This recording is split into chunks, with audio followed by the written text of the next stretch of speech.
Ողջույն, Թուրքիան ինչպես որ կահաղորդմանը ձեզ հետ է Ալինո Զինյանը, այսօր իմ հյուրն է Հայ հեղափոխական դաշնակցության բյուրոյի հայդատի և քաղաքական հարցերի պատասխանատու Կիրո Մանոյանը, բարև ձեզ պարոն Մանոյան, շնորհակալություն մեր հրավերը ընդունելու համար։ Պարոն Մանոյան, կարծեք թե ցեղասպանության 100-րդ տարելիցի շեմին աշխարհը սկսեց տեղեկանալ կամ ցույց տալ, որ արդեն տեղեկանում է հայոց ցեղասպանության մասին։ Եթե համաձայն եք վերջինիս, ինչից սկսեց այս զարգացումները։ Կարծում եմ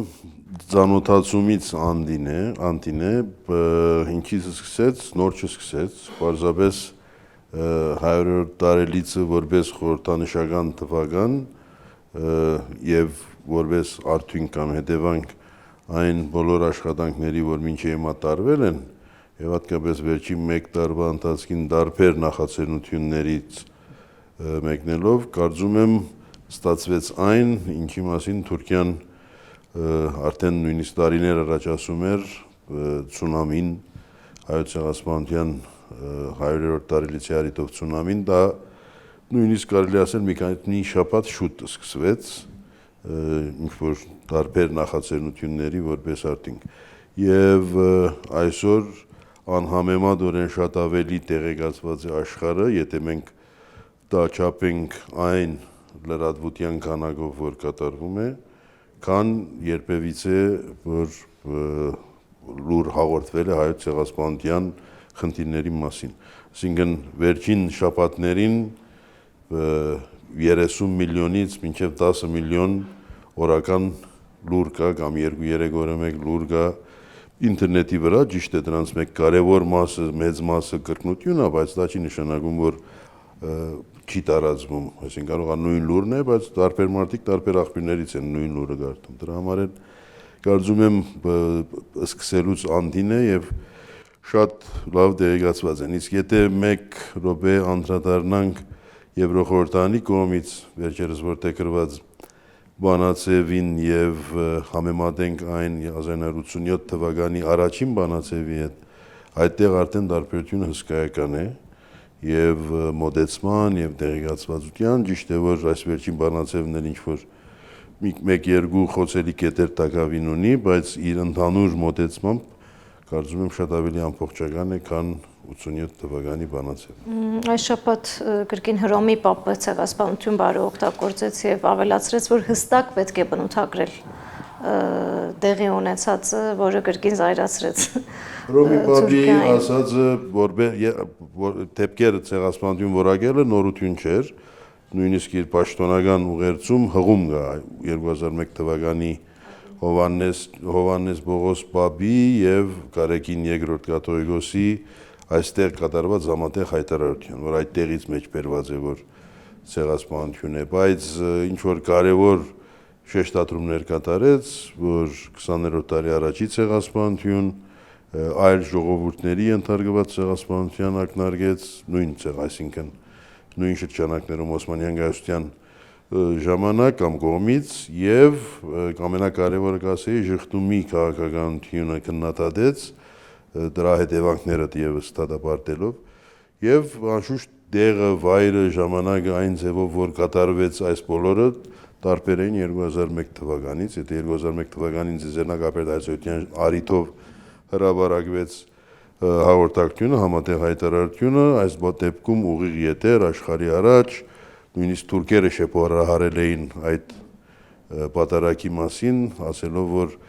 Պապը իբր որոշել էր ապրիլի 24-ին գալ Երևան, վերջը միտքը փոխեց եւ ընդամենը սահմանափակվեց, ընդամենը իրենց ասած, մեկ պատարագով, այսինքն Թուրքիան եւս նախապատրաստեց լրատվամիջոցների ուշադրությունը կամ հրավիրեց լրատվամիջոցների ուշադրությունը այս պատարագի վրա եւ այս բոլորը կատարվեցին, անշուշտ պետք չէ մոռանալ նաեւ հայ հոգևորականների ելույթները, որ այս առիթով տեղի ունեցան նույն վայրից, այսինքն Վատիկանից, ուրեմն այս բոլորը իրար վրա ավելացած, կարծում եմ ավելացրեցին այն ազդեցությունը, որ արդեն ասեցի, վերջին շաբաթներին մենք զգում ենք։ Պարոն Մանոյան, Վատիկանում տեղի ունեցած դուք ինչպես եք որակավորում Հայաստանի դիվանագիտական նվաճումը, թե տարբեր գործոններ էին այնտեղ ձեր կարծիքով։ Տարբեր գործոններ էին, որի մաս է կազմում նաև Հայաստանի դիվանագիտությունը, այսինքն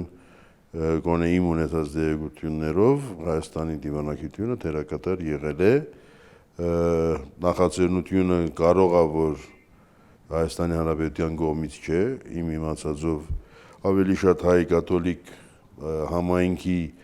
պատասխանատուների կողմից է, Արժանտինի հայ համայնքի պատասխանատուների կողմից է եւ այլն, որովհետեւ հաշվի առնելով որ Բաբը նախապես այնտեղ եղել էր առաջնորդ եւ արդեն ուներ հարաբերություն, բայց բարձ է որ բոլորն էլ միասնաբար աշխատել էին եւ իսկապես արդյունքը ես կասեմ կանխատեսելի չէր։ Պարոն Մանոյան, Հայաստանի հայերի դիվանագիտությունից անցնենք Թուրքիա։ Պաշտոնական Անկարան 100 տարի է հերքում է ցեղասպանությունը, սակայն վերջի տարիներին կարծեք թե նոր քաղաքականությամբ է հանդես գալիս, որի անունը դրել է ընդհանուր ցավի քաղաքականությունը։ 1915 թվի դեպքերը ընկալվում են առաջին համաշխարհային պատերազմի մի էջը եւ ասվում է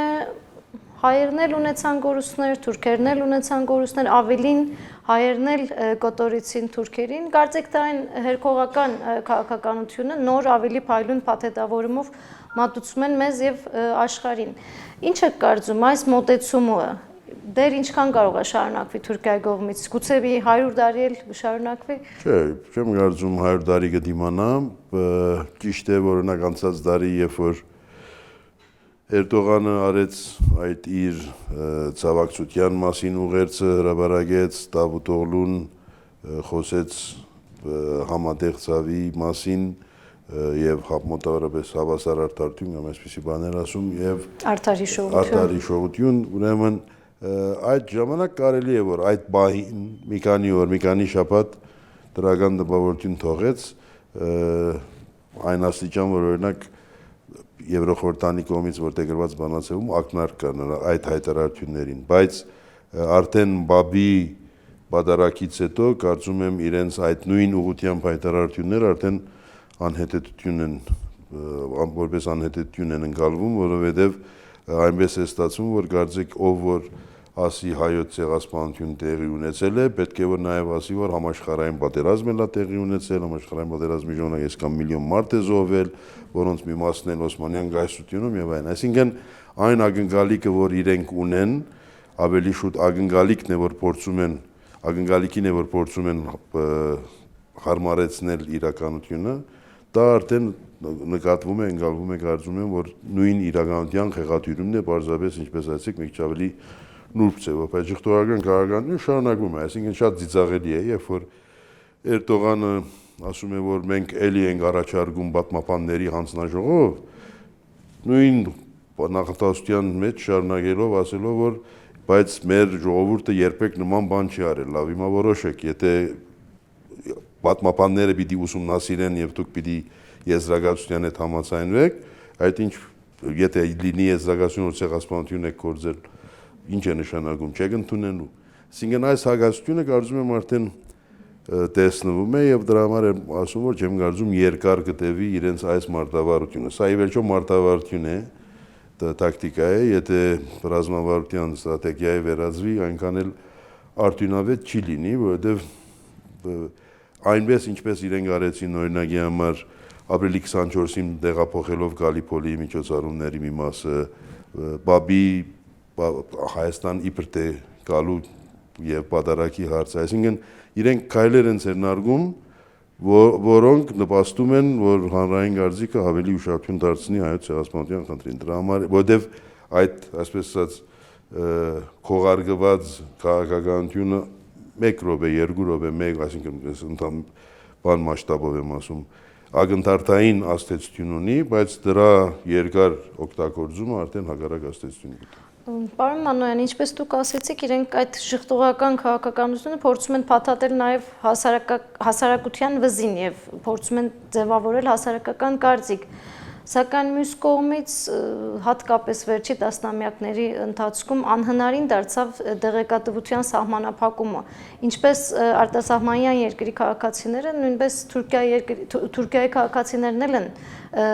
ավելի հանգիստ կարդում այլևս ցեղասպանության մասին հրապարակումները, ֆիլմերը, քննարկումները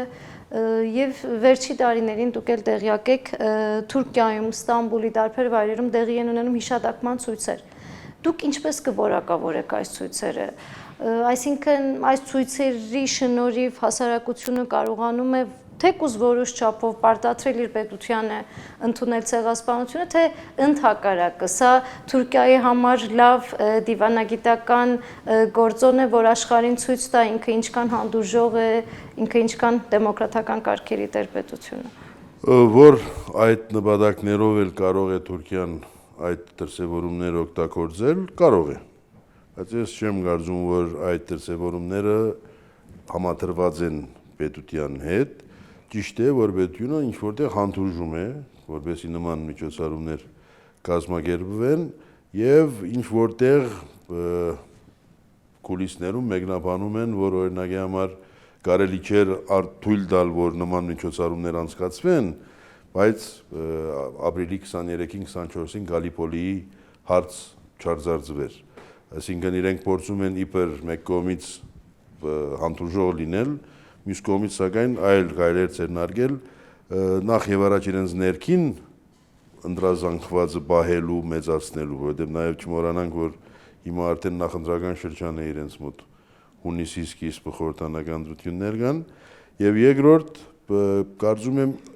հասել է միտեղ հանրային կարծիքի մոտ, թուրքական հանրային կարծիքի մոտ, որ արդեն ճնշել չի կարելի, այսինքն YouTube պագեն, Twitter կպագեն, սա կպագեն, նա կպագեն, բայց դա էլ ամենի ժամանակավոր է եւ սա այն խնդիրն է, որ Թուրքիայի հասարակության մեկ կարևոր մասը դերյակ չէր, բայց մեկ կարևոր մասն էլ ինչ որ չափով առնչված էր եւ հավանաբար դերյակ էր, բայց չէր խոսում դրա մասին։ Եվ ինչպես այլ խնդիրներ, այսինքն սա միայն հայության հետ առնչված հարցերին չի վերաբերում, քուրդական ինքնություն կամ ալևիների խնդիր եւ այլն, այս բոլորը Դերսիմի, Սպանդ, այս բոլորը կարծում եմ արդեն հասել են մի վիճակի, որ կարելի չէ ջնշել եւ ուզեն իշխանությունները պիտի հանդուրժեն, բայց այդ հանդուրժողությունն էլ, հանդուրժողականությունն էլ կարծեք փորձում են այսպես ասած ձախել, որ իբր լայնամին են եւ այլն, բայց ես վստահ չեմ, որ այդ միջոցառումների արձագանքը չի ջնշվի, այսինքն մենք տեսանք 1-2 տարի առաջ, որ միջոցառումները տեղի ունեցան, բայց լրատվամիջոցները համարյա չանդրադարձան կամ քիչ անդրադարձան, այլ նույնիսկ գիտաժողով Անկարայում հատուցման հարց է արձակվում 1-2 կայքեջ ընդամենը գրում է դրա մասին, այսինքն նաև այդ քաղաքականությունը կա, որ թույլ տանք արվի, բայց ջնշենք լրատվությունը։ Պարոն Մանոյան, ինձ հետաքրքիր է, ինչպես ասեցիք, այս կոնֆերանսներում ներառված թուրքեր կան, նաև քուրդեր կան, ցույցերի մասնակցողներ, դուք հավատում եք իրենց անկեղծությանը։ Տեսեք, անկեղծությանը հավատում եմ այնքանով, ինչքանով իրենք հայտարարում են, որ ինչ է իրենց նպատակը։ Եվ դրա համար էլ կարծում եմ, որ մենք ինչ որտեղ նրանց մեծ մասի հետ անցնելիք ունենք, բայց վերջում կարող է եւ տարբեր ճանապարհի տարբեր կողմերում հայտնվենք, որովհետեւ շատերի նպատակը այն չէ, որ հայության նկատմամբ պարտավորությունը հաստատվի, այլ այն է, որ այսպես ասած Թուրքիան ավելի հզոր լինի։ Այս մեկ առիթով Եվրոպական խորհրդանի շենքում քուրդերը միջոցառում են կազմակերպել, իրենց ամենամյա հավաքն է, որ որոշ կուսակցությունների հետ անում են քրդական հարցերի շուրջ, եւ մեկ նյութը Թուրքիայում սահմանադրական փոփոխություններն էին, իրենք ինչ-որ բաներ էին առաջանում եւ այլն։ Ձայն վերցրեցի եւ ասացի, որ տեսեք, դուք ինչ ուզում եք արեք, դա ձեր իմանալիքն է, բայց ձեր առածի նպատակը այն է, որ Թուրքիան լինի ավելի հզոր։ Ես ասեմ, մեր նպատակը թույլ Թուրքիան է, որովհետեւ հզոր Թուրքիան մեզ պետք չի։ Եվ այս տարբերությունը այդ նույն հասարակության հատվածին հետ մենք ունենալու ենք։ Այսինքն ներեցեք, դուք չեք հավատում, որ եթե ժողովրդավարության առումով հզոր Թուրքիա լինի, Հայաստանը կկարողանա ավելի հեշտ լուծել իր հարցերը Թուրքիայի հետ։ Ոչ անպայման, որովհետև ի վերջո Թուրքիան եթե հզոր է, ուրեմն հարցը ժողովրդավար չէ հետ կապ չունի, այնքանով, ինչքանով հզոր լինել չլինելու հետ։ Եվ ուրեմն, երբ որ իրենց համար խնդիրը ոչ թե հայության նկատմամբ արդարության վերականգնումն է, այլ հզոր Թուրքիա ունենալն է, դա այդտեղ արդեն ինչ որ տեղից սկսած, ինչ որ պահից սկսած մենք խնդիր ենք ունենալու։ Շատ փոքր է թիվը նրանց Թուրքիայում, ովքեր նաև հայության հանդեպ արդարություն վերականգնելու հարց ունեն, ոչ անպայման մեր բոլորի կամ մեզնից յուրաքանչյուրը հասկացած ձևով, բայց գոնե արդարության խնդիր դնում են։ Եվ կարծում եմ նրանց ցայնն է, որ ավելի շատ ճնշվում է, ոչ թե որ արգելվում է եւ այլն, ընդհակառակը մի հատ հյուրանոց տրամադրում են, հյուրանոցից դուրս լուրը դուրս չի գալիս։ Եվ այս իմաստով մարդկանց անգեղծության կասկածելու հիմք չունեմ,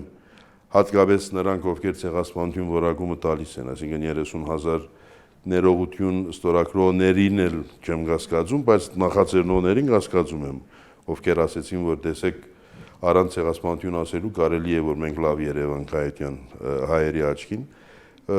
Մնացածին անգեղծության կասկածելու հիմք չունեմ, բայց ասում եմ, մենք ի վերջո նույն նպատակը չենք հետապնդում։